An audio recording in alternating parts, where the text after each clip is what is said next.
بسم اللہ الرحمن الرحیم۔ جس وقت مسلمانوں کا لشکر رومنوں کے لشکر کے قریب گیا، اس وقت عبداللہ بن رواحہ کے گھوڑے پر ان کے پیچھے زیاد بن ارقم بیٹھے ہوئے تھے۔ ابن ارقم یتیم تھے اور عبداللہ بن رواحہ کے زیر تربیت تھے۔ دشمن کے قریب جا کر عبداللہ بن رواحہ نے پیچھے مڑ کر دیکھا اور زید بن ارقم کو مخاطب کر کے انہوں نے کہا، زید، ان تیز رفتار اونٹوں والے جو چلتے چلتے دبلے ہو گئے ہیں، رات بہت لمبی ہو گئی ہے، تم جب سیدھے راستے پر ہو تو آگے بڑھو اور جلد میدان کارزار میں داخل ہو کر مجھے شہادت کا شوق پورا کرنے دو۔ آخر موتا کے مقام پر دونوں لشکر ایک دوسرے کے آمنے سامنے آئے اور اپنی اپنی صفوں کو ترتیب دینے لگے تھے۔ اسلامی لشکر کو دو حصوں میں تقسیم کیا گیا تھا۔ میمنہ پر قتیبہ بن قتادہ کو اور میسرہ پر ابامہ بن مالک کو کماندار مقرر کیا گیا تھا، جبکہ لشکر کی سپہ سالاری کے فرائض زید بن حارثہ ادا کر رہے تھے۔ جب دونوں لشکر ایک دوسرے سے نبرد آزما ہوئی تو مسلمانوں نے دیکھا کہ رومن لشکر کے اندر ان کی عورتیں بھی شامل تھیں، جو اپنے نغموں کی موج، اپنے رنگوں کے طوفان، اپنے حسن اور خوشبو کی ترنم میں رزمیہ گیت گاتی ہوئی اپنے لشکر کو اندھیروں کے بھنور، سسکتی رات اور صدیوں پرانے قبرستان جیسی شکست سے بچانے کی کوشش کر رہی تھی۔ ان کا خیال تھا کہ لشکر کے اندر ان کی موجودگی اور ان کے حسن و شباب کے باعث ان کے لشکریوں کی آرزوئیں اور خوابوں کی تکمیل ہوگی۔ یہ جنگ شروع کرنے سے پہلے رومن لشکریوں نے اپنے سپہ سالار ہرکلیس سے عہد کیا تھا کہ وہ تلوار، دغا، چالاکی اور ہر طرح کے فریب سے کام لیتے ہوئے زمین کی سرد پاتال اور جھاڑی کی ٹھٹرتی لمبی رات کی طرح ان 3000 مسلمانوں پر چھا کر ان کا خاتمہ کر دیں گے۔ جب جنگ شروع ہوئی تو ان رومنوں اور غیر مسلم عربوں نے دیکھا کہ ان کے مقابلے میں وہ مٹھی بھر مسلمان عجیب طرح سے جرأتوں و جسارت کا اظہار کرتے ہوئے اپنے رشتہ اتحاد کو نہ صرف قائم رکھے ہوئے تھے، بلکہ وہ خوفناک انداز میں حملہ آور ہو کر دشمن پر ایک طرح کی سنسنی خیزی بھی طاری کرنے لگے تھے۔ وہ موت کی تلاش میں زندگی کے خلاف سینہ سپر تھے، جبکہ زندگی ان کے تعاقب میں اور موت ان کے سامنے فرار کی راہیں تلاش کر رہی تھی۔ اپنے عمل اور اپنی جرأت مندی سے وہ اس بات کا اعلان کر رہے تھے کہ ہمیں فاصلوں کی کیا فکر، ہمارا رشتہ تو فاصلوں سے ماورا ہے۔ وہ ہر قریہ، ہر کوچہ، ہر کھیت اور ہر شاہراہ پر اپنے دین کے دشمن کا مقابلہ کرنے کے لیے تلواروں کی چھاؤں اور تیروں کی بارش کے اندر ایک عجیب عہد کر رہے تھے۔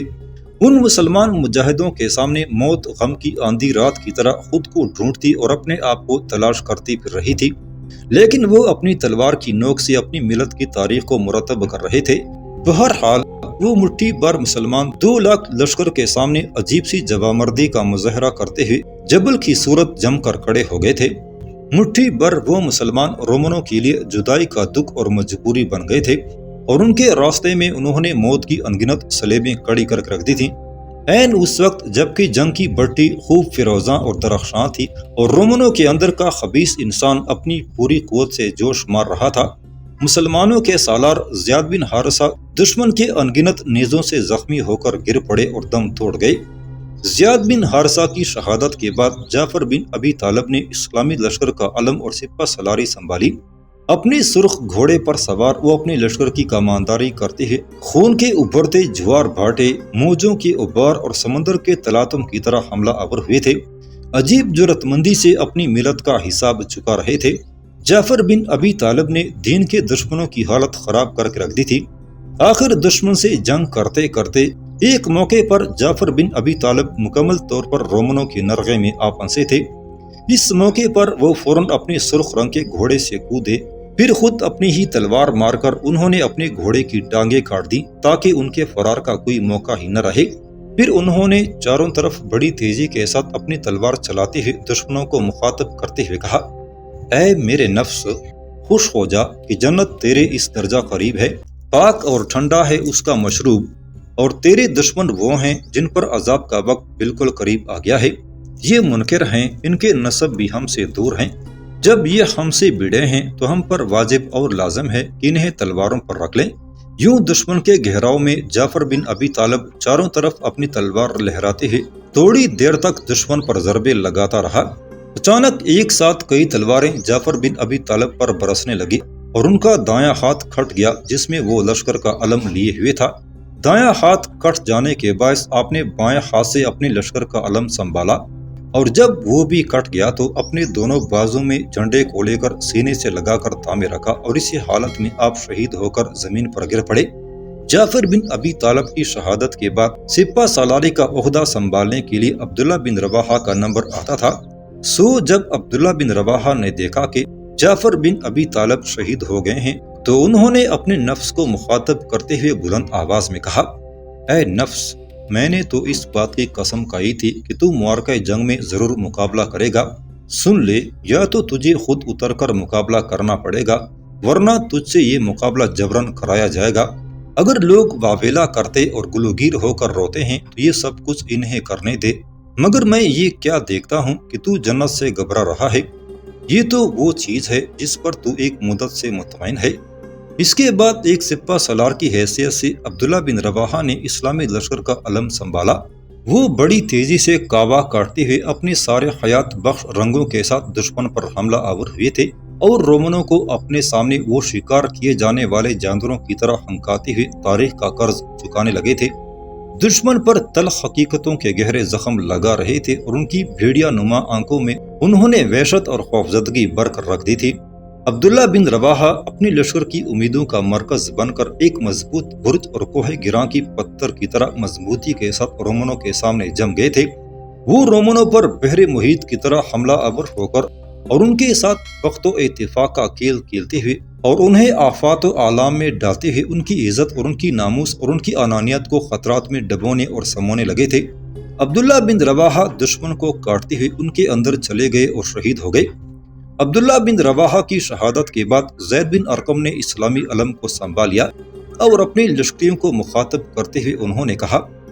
اے مسلمانوں کے گروہ، بہتر ہوگا اگر تم اپنے میں سے کسی اور شخص کو سالار منتخب کر لینے پر رضامند ہو جاؤ۔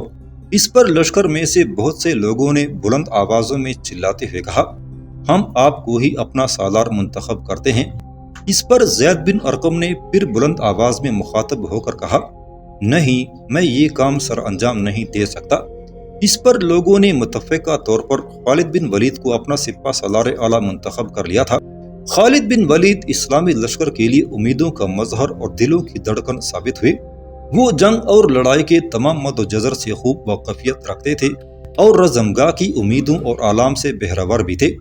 انہوں نے دیکھا ان کے لشکر کی اپنی لہو کا صدقہ دیتے ہوئے دشمن کی صفوں میں اس قدر دور تک گھستے چلے گئے تھے، جہاں صرف موت کا سناٹا تھا اور جہاں مر کے کارکن صف بستہ کھڑے تھے۔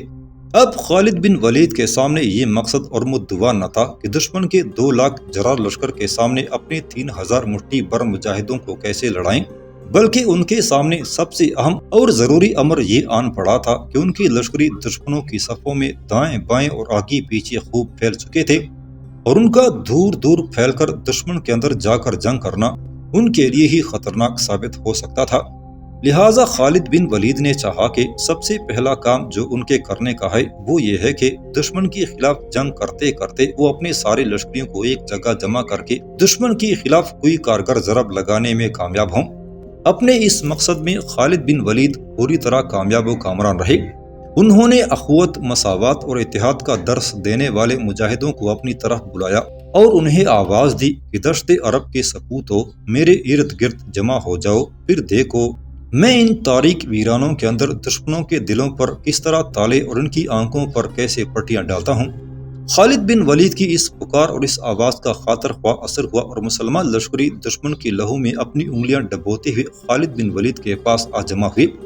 یہاں تک کہ سارا اسلامی لشکر پھر گھتی ہوئی صفوں کی طرح ایک دوسرے سے کندھے سے کندھا ملا کر اور صفیں درست کر کے کھڑا ہو گیا تھا۔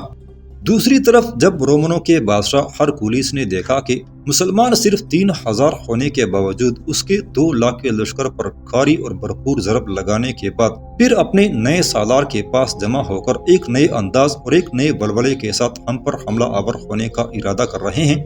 تو اس نے بھی اپنے لشکر کو پیچھے ہٹا دیا اور حملہ آور ہونے میں پہل نہ کی۔ خالد بن ولید نے جب دیکھا کہ دشمن ہم پر حملہ آور ہوتے ہوئے ہچکچا رہا ہے تو وہ بھی اپنے مختصر سے لشکر کو لے کر پیچھے ہٹ گئے۔ اس موقع پر وہ نہیں چاہتے تھے کہ اپنے چھوٹے سے لشکر کو، جس میں اب کئی ایک زخمی بھی ہو چکے تھے،